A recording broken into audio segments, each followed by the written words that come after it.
তুই গাছ দেখতেছিলি নাকি ওই ছেলেটাকে দেখতেছিলি? তুমিও দেখেছো ছেলেটা কি সুন্দর, ছেলেটা কি হ্যান্ডসাম, কিন্তু প্রেমে পড়ে গেলাম। বেশি পাকা পাকা কথা বলা শিখে গেছিস কিন্তু। যা নিচে যা।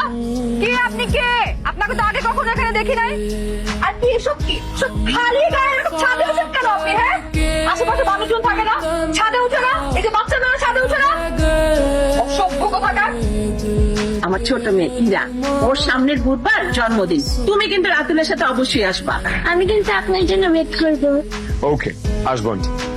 গত মাসে সবাই মিলে মিটিং করে সিদ্ধান্ত হয়েছে সকাল 9টা থেকে দুপুর 2টা পর্যন্ত ওই জায়গা আমার। আমি এটা মানি না। এখন তাড়াতাড়ি সন্ধ্যা হয়ে যায়, আর আমার ঘরে মানুষ বেশি, আমার সময় বেশি লাগবে। মদের মূল্য পাইছে। 3 মাসের চুক্তি হয়েছে, দুপুর 2টার 1 সেকেন্ড আগেও ওই জায়গা আমি ছাড়বো না। এমন ভাবে কথা বলতেছে যেন এটা তার পৈতৃক সম্পত্তি। ভুলে যাবেন না, ওই জায়গার উপর আপনার যতটুকু অধিকার, আমারও ঠিক ততটুকু অধিকার।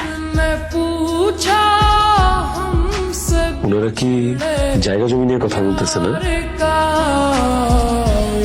এরা দুজন কি ভাগে চোখে জায়গা কিনছে?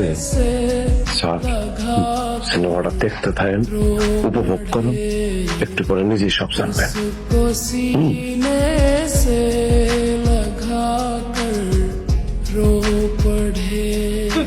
এই যে লামিন আন্টি, শেলি আন্টি, আপনারা দুইজন এই জায়গা নিয়ে যেমনে ঝগড়া করতেছেন, মনে হচ্ছে এটা আপনাদের ব্যক্তিগত সম্পত্তি। এই জায়গার উপরে আপনাদের দুইজনের যেমন অধিকার আছে, মনে রাখবেন আমাদের সবার ঠিক তেমনি অধিকার আছে। আমি এত কিছু বুঝি না, পুরো জায়গাটাই আমার, কোনো ভাগাভাগি হবে না।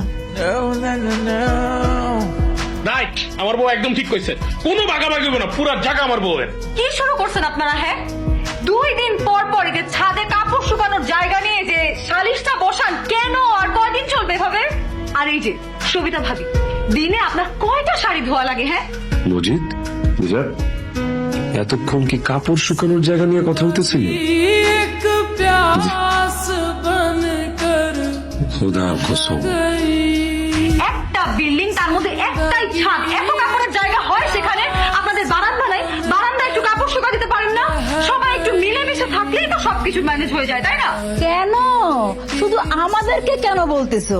ছাদে কাপড় শুকানোর জায়গা নিয়ে এই বিল্ডিং এর সবচেয়ে বেশি কাচাল তোমার মা করে। যেমন শাশুড়ি, যেমন বউ, তেমন মাইয়া।